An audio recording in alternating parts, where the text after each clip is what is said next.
Hello there and welcome to this GCSE History exam walkthrough on the Early Elizabethans 1558 to 1588. In this exam, you will be answering three different questions.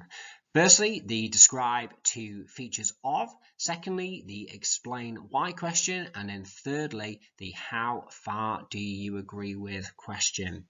So there's a little bit of exam advice that you can have a look at just to give you that brief overview of how to tackle these exam questions. So let's have a look at these questions in a little bit more depth and detail.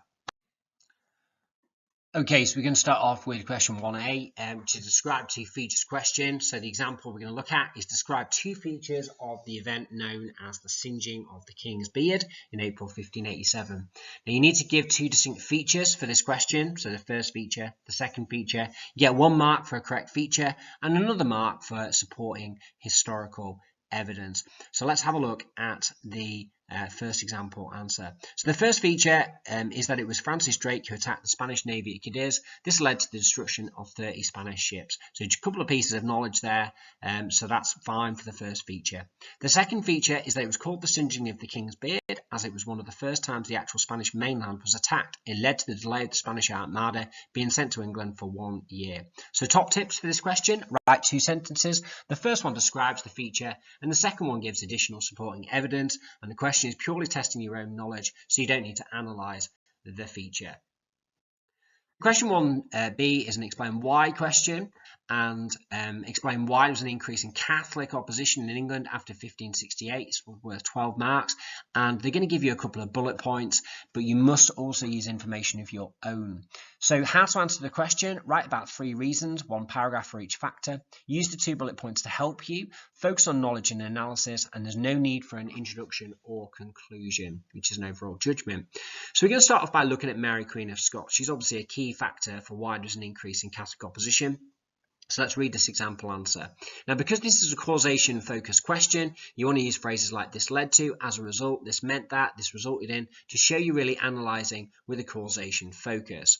So the first reason why Catholic opposition increased was because in 1568, Mary, Queen of Scots, arrived in England having fled Scotland.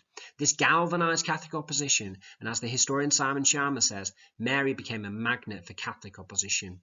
Mary, Queen of Scots was the cousin of Elizabeth I, and due to the fact that Elizabeth had no children, Mary was seen as the heir to Elizabeth, and she was Catholic. This triggered an increase in Catholic opposition, such as the Northern Rebellion, which is a rebellion of Northern Catholics who wanted Mary to be queen.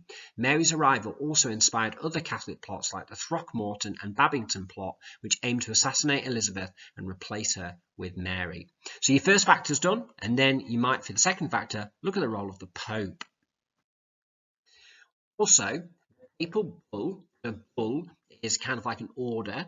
A papal bull of 1570 increased Catholic opposition. In 1570, Pope Pius V declared Elizabeth a heretic and excommunicated her. The bull released Catholics from being loyal to the Queen and encouraged them to oppose her. This led to an increase in Catholic opposition such as recusancy, where Catholics refused to attend Protestant services, leading to harsher Catholic laws. Okay, so you've looked at the 2 bullet points that have helped prompt you. Now you need your own factors. We're going to focus in on Jesuit priests. A final factor is the role of Jesuit priests in foreign powers. From around 1580, Jesuit priests like Edmund Campion were sent to England to oppose Elizabeth's religious settlement and encourage Catholic opposition. This triggered an increase in Catholic opposition, such as recusancy and holding Catholic Mass, as it inspired many church papists to follow their faith and oppose Elizabeth. Elizabeth had to respond by bringing in harsher laws against Catholics, such as increasing fines to £20 a month and bringing about the Act Against Priests, which brought the death penalty to anybody harbouring priests. This made Catholics feel victimised and in some cases strengthened and increased Catholic opposition. So you've got 3 key factors there, lots of good knowledge and lots of analysis around causation language, so that answer would get 12 out of 12. So for the 16 mark question, you are going to analyse a historical interpretation. So this is a 16-mark question. The question is, the main cause of the increase in voyages of exploration between 1558 and 1588 were due to improvements in technology. How far do you agree? Explain your answer. You may use the following in your answer: Francis Drake and trade. Now you need to evaluate historical interpretation given in the question. You need 3 paragraphs plus a conclusion. You need 3 key arguments. At least one should agree and at least one should disagree. Use detailed knowledge and analysis to answer the question fully. And in your conclusion, give your final opinion and make sure it's clear, concise, and conclusive. There's some useful phrases below to help you analyse the interpretation, such as I strongly agree, I partially agree, evidence to agree with this view is that, this shows that, this meant that, the fact that, this gives weight to the view that, this provides evidence to support or contradict the view that, and in the final analysis, I agree, disagree. Try and learn some of those phrases and make sure you use them in your answer. It's really going to help your analysis. Let's have a look now at an example answer. Okay, so this is the first argument, and it's going to be evidence to agree. So what we're going to try and do is quote the question in your answer. We call this signposting. So let's have a look at this example paragraph. There is much evidence to agree that the idea that the main cause of the increase in voyages of exploration between 1558 and 1588 were due to improvements in technology.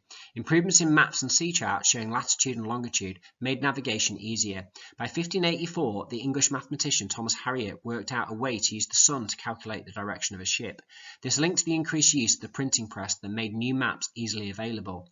In addition, the astrolabe to plot a ship's position helped navigation. Furthermore, improvements in ship design such as triangular sails and improved rudders gave crews more control. This was a really important enabling factor for the voyages of exploration, as the new technology meant travel was easier, faster and safer, which persuaded more people to become explorers and sail the seas. This shows technology was a crucial factor. Okay, so your second argument is going to be that actually it's not technology, but it's actually a focus on the desire to trade and make money. So we're going to have a look at an evidence to disagree with the idea of technology now. On the other hand, the desire to trade and make money was also a very influential factor. The collapse of the wool and cloth trade in Europe meant that English traders were looking for new markets to sell their goods to.